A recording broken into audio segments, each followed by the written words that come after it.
Okey, senggugut. Tengok betapa sakitnya senggugut. Okey, kesakitan yang dialami di bawah bahagian perut semasa haid. Okey, ini biasanya hari pertama hingga keempat lah. Okey, ikut orang. Okey, kalau dia ada dua jenis senggugut ni, primer, sekunder. Okey, kalau primer akibat pengecutan dinding rahim yang kuat. Okey, selepas 6 hingga 12 bulan selepas akhir balik. Okey, sebab mula-mula akhir balik tu awak akan rasalah first. Maksudnya first time datang haid tu. Itu perubahan lah, perubahan kepada keadaan dinding rahim.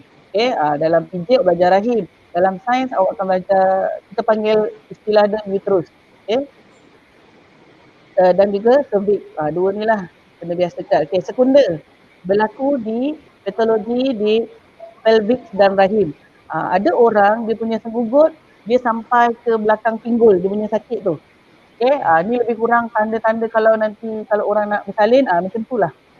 Okey, jangan takut ya wanita-wanita, perempuan-perempuan dalam ni Okey, kalangan wanita berusia tetapi masih dia datangi haid. Inilah dia ada dua jenis. Yang primer yang mula-mula first time awak datang haid, awak akan rasa perubahan kepada awak punya dinding rahim. Itu yang awak akan rasa sakit sangat-sangat di bawah perut. Okay, next. Punca. Okay, punca. Proses pengurutan rahim. Ni cikgu dah terang lah. Okay, mengeluarkan ketulan darah haid dan tisu daripada selaput endometrium. Itu selaput dalam dinding uterus lah. Okay, yang gugur tu sekali. Okay, keluar melalui pangkar rahim iaitu betina. Okay, so next.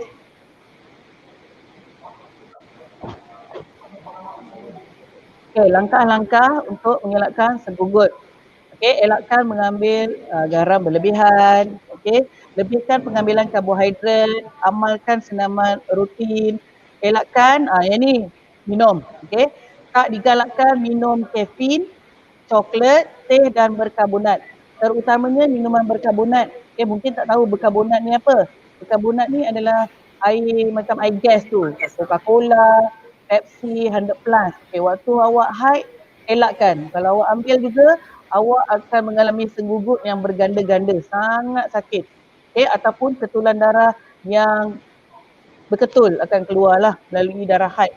Okey, kemudian elakkan minuman beralkohol. Alkohol ni maksud dia arak. Tak boleh lah. Okey, kemudian elakkan pengambilan diet yang lemak tidak tepung. Okey, mungkin ada yang tak tahu lemak tidak tepung ni apa. Okey, lemak tidak tepung ni contoh dia apa? Okey, macam cheese, okey, butter, itulah lemak tak tepung Okey, pengambilan vitamin. Okey, kat sini saya tambahlah sedikit, ada satu sepatutnya. Okey, banyakkan makan makanan yang ada zat besi. Contohnya daging, hati, okay, sayur-sayuran yang ada zat besi tinggi lah seperti bayam. Bayam hijau, bukan bayam yang merah. Bayam tu ada tapi yang bayam hijau tu zat besi dia lagi tinggi lah, lagi bagus. Sebab apa? Untuk tambah zat besi dalam darah. Okay, kalau kita haid, darah banyak keluar. Banyak keluar. So kita ada kekurangan darah.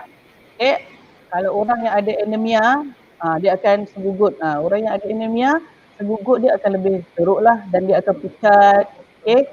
Sampai dia tak boleh nak bangun lah. Itu memerlukan makanan yang mempunyai zat besi tinggi. Okay, next. Okay, kanser cervix. Okay, rasa ni part yang terakhir. Okay, kita dia dah pergi jerawat, kita dah pergi senggugut. Okay, sekarang ni kanser cervix. Okay, kanser cervix ni atau kanser pangkar rahim. Saluran, okay. Rahim tu apa? Okay, saluran yang menyambungkan faraj dan rahim. Okay, dia merebak ke kawasan yang lebih dalam. Dia bermula di luar. Okay, dan wujud kelainan sel yang terdapat di dalam pangkar rahim. Okay, next. Okay, kita ada dua jenis. Okay, kita ada dua jenis iaitu squamous cell. Okay, kita ada squamous cell carcinoma. Okay, di mana dia adalah pada pangkar rahim yang sering berlaku. Okay, dia berlaku pada luar. Okay, dia pangkar rahim tapi di tisu yang luar. Okey, yang ini biasanya dia akan dikenal pasti, boleh dikenal pasti menggunakan pap smear. Guna pap smear kita dah nampak dah, okey, kanser, sel-sel karsinoma yang wujudlah di luar pangkal rahim tu. Okey. Jenis yang kedua adalah adenocarcinoma. Okey, yang ini adalah jenis bara pangkal rahim yang jarang berlaku. Okey, dia jarang berlaku sebab sel yang terbentuk tu di dalam sikit daripada pangkal rahim. Okey, nanti kita tengok gambar Okey, so dia bermula daripada sel glanula. Okey, dan juga barah ni dikategorikan sebagai micro, invasive dan juga invasive. Okey, ini dia punya jenis-jenis je lah. Okey, aktif atau tidak aktif lah. Okey, yang ini dia detail. Okey, dia menggunakan CT scan, ultrasound. Okey, di mana dia akan ambil isi ataupun sedikit sampel di dalam dinding rahim. Okey, dia lebih detail lah daripada pap smear. Okey, macam jenis yang pertama tu melalui pap smear je dah boleh detect dah. Okey, tapi yang jenis kedua ni dia lebih detail lah, CT scan, ultrasound. Okey, di mana ultrasound tu maksudnya dia scan melalui alat dia memasukkan melalui faraj. Okey, dia akan masuk alat dia melalui faraj. Okey, dan juga dia akan ambil sedikit isi. Okey, isi pada dinding uterus. Okey, untuk tu diri cikgu sendiri pernah pernah kena buat lah. Okay, sebab saya ada simptom-simptom yang ke arah cervix. Okay, dan masih lagi dipantau oleh pihak hospital lah sebab ni cerita senang sebab diri cikgu yang mengalaminya. Okay, simptom-simptom dia. Okay, kelainan. Okay, ini dia. Okay, kanser cervix. Okay, cuba tengok yang dipaparkan oleh Cikgu Sufian ni. Okay, awak boleh tengok cervix yang normal adalah sebelah kiri tu. Okey, sebelah kiri tu adalah cervix yang normal. Okey, iaitu kita ada vagina, vagina tu ataupun bahasa Melayu kita panggil faraj. Okey, and then kita ada pangkal rahim iaitu cervix. Okey, kemudian kita ada uterus. Okey. Gambar yang kedua, ketiga, dan seterusnya. Itu adalah cervix yang dah ada kanser cervix tu lah yang dah mula ada sel-sel kanser. Okey, sebenarnya sel-sel kanser ni dia berlaku kerana berlakunya abnormal dari segi pembahagian sel. Okey, kalau awak masih ingat, awak ada belajar satu topik di sains di tingkatan 1 iaitu pembahagian sel. Di mana kita panggil pembahagian sel ni adalah mitosis. Okey, di mana dia akan membahagi. Tapi bila sel ni nak jadi sel kanser ni, kita punya sel tu dia membahagi di luar kawalan. Okey, daripada sepatutnya. Okey, sebab tu dia boleh jadi kesembuhan, dia boleh jadi kanser, dan seterusnya. Okey, yang boleh ada stage-stage dia. Macam ni lah, macam gambar yang ditunjukkan oleh Cikgu Sufian ni. Okey, kita ada stage yang pertama iaitu stage 1 lah kita panggil. Okey, awak boleh tengok stage 1 tu, okey, bandingkan dengan yang paling kiri.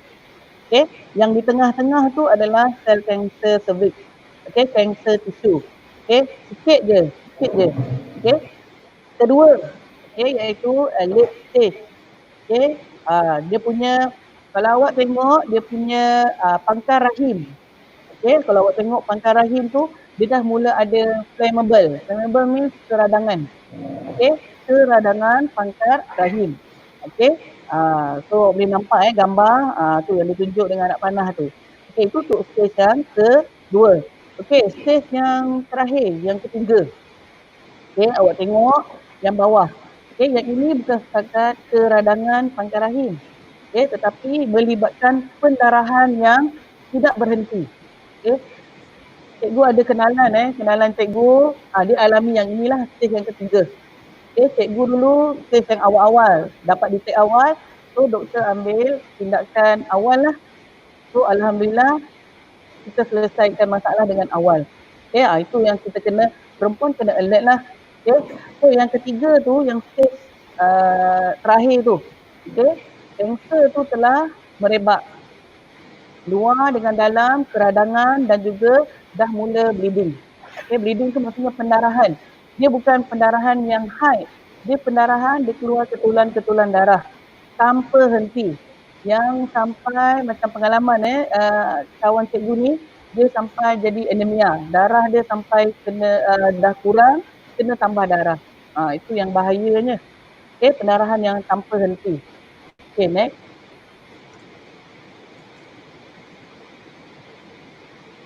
Punca kanser. Punca kanser ni adalah pertama, melakukan pertubuhan pada usia yang muda. So awak remaja jangan cuba-cuba sekali lah. Memang awak ada semangat, ada perasaan ingin mencuba. Dalam agama kita pun diharamkan. Part ni nanti Cikgu Sufian akan jerawat. Jerawat atau ketuat pada penis. Nak ulas ke? Penis ni ialah kalau yang tak tahu ni alat kemaluan lelaki lah kalau yang tak tahu. Jerawat atau ketuat pada penis ni. Penis ni kalau bahasa yang mudah lah untuk awak belajar di sains kata satu, dia panggil zakar. Kita tak pasal berterus kan? Tak pasal berterus sebab kita nak belajar ilmu, kita kena open minded lah. Jangan cakap cikgu cakap lucah. Ni bukan lucah sebab ni adalah fakta dan kami cikgu ni terpaksa sampaikan dekat semua-semua lah supaya semua orang faham. Kita tak boleh guna secara analogi, tak boleh. Sebab memang benda tu nanti saya gunakan analogi, cikgu Hayati gunakan analogi, jadi lain pula ceritanya ataupun salah faham. So kita terpaksa stick to the point. Maksud dia jerawat atau ketuat pada penis atau zakar ni maksudnya perpindahan daripada lelaki ke perempuan. Sebab tadi cikgu dah cakap dah, bahagian kemaluan atau bahagian kulit perempuan ni dia sangat sensitif kepada bakteria. Sebab tu dia tak boleh sentiasa basah, lembab, kena kering lah. Ataupun apa-apa yang boleh menyebabkan jangkitan. Sangat mudah memang. Bahagian kemaluan perempuan ni dia mudah kena jangkitan bakteria. Ketiga, bertukar pasangan kelamin. Ni dia pelak dah ni kan, sebab ini maksudnya yang dah berkahwin kan, ada pun yang belum berkahwin suka pasangan kan. Atau kita boleh cakap seks secara rambang lah. Bukan setakat kanser cervix, boleh dapat penyakit HIV/AIDS juga. Yang keempat, tabiat merokok dan minum air beralkohol. Merokok. Tahu kan dalam rokok ni kita ada bahan-bahan kimia seperti nikotin, kita ada tar, kita ada macam-macam lah asid dalamnya. Dan dalam tu pun salah satu tu pun yang buat racun tikus pun ada dalam rokok. Sebab tu rokok ni tak bagus dia boleh merosakkan. Boleh merencatkan. Dan rokok ni juga kalau lelaki lah dia boleh menyebabkan juga salah satu faktor kemandulan. Selalu orang akan cakap kemandulan datang daripada perempuan. Tak juga. Dia pun macam ni Cikgu Hayati, sebab kanser cervix ni lebih daripada perempuan kan. Kalau yang lelaki kanser apa Cikgu Hayati? Kanser apa? Kalau lelaki dia lebih, yang paling dekat dia prostat. Nanti prostat tu nanti belajar kat dalam sains-sainsnya. Kan?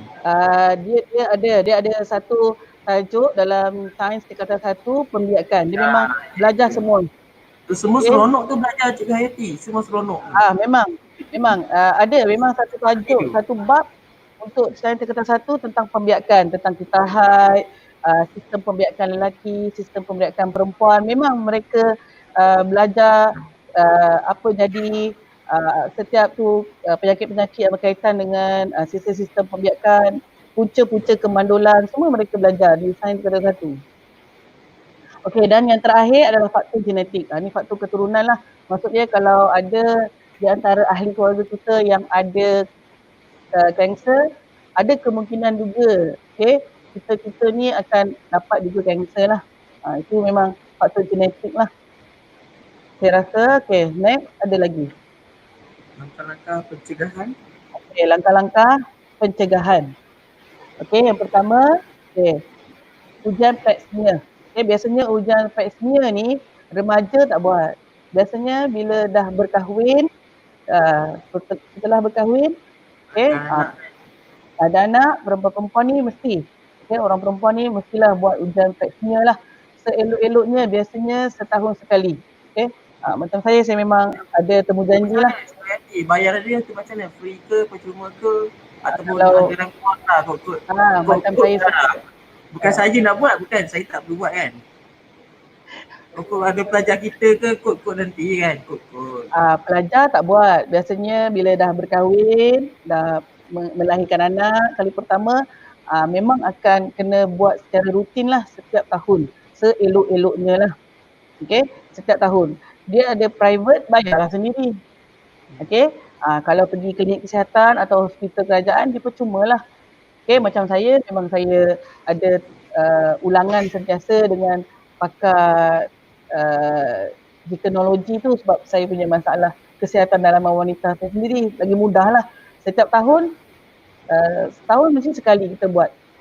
Okay, bukanlah Cikgu Sufian, saya lah. Bukan kita lah kan. Kita tu mewakili guru-guru golongan wanita lah bukan kita tu masuk golongan lelaki tak. Ya. Salah faham sebenarnya kita pula. Saya nak buat pap smear. Saya tak boleh. Lain. Sebab saya dah biasa menggunakan perkataan kita. Kita tu maksudnya yang berkenaan sahajalah. Okay. CT scan cuba cerita untuk CT scan. CT scan ni kita buat scan yang lebih yang untuk yang type kedua tadi tu lah. Yang adenocarcinoma tu, yang jenis yang kedua tu.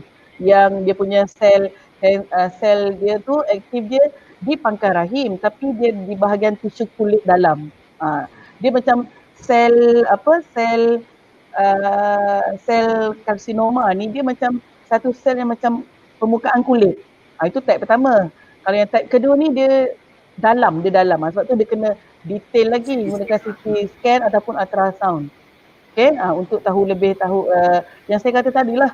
Untuk macam pap smear macam biasalah dia akan ambil sampel di pangkal rahim. Tapi yang CT scan dan ultrasound ni dia lebih kepada ambil isi sel tu daripada dinding sel uterus tu sendiri dekat pangkal cervix tu.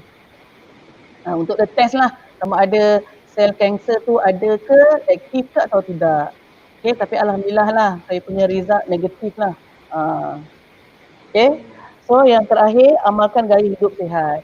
Okay, yang ini memang saya berpegang lah. Doktor ni cakap apa penyakit kita sekarang adalah apa yang kita makan 10 tahun yang lalu. Ni doktor pakar cakap dengan saya ni.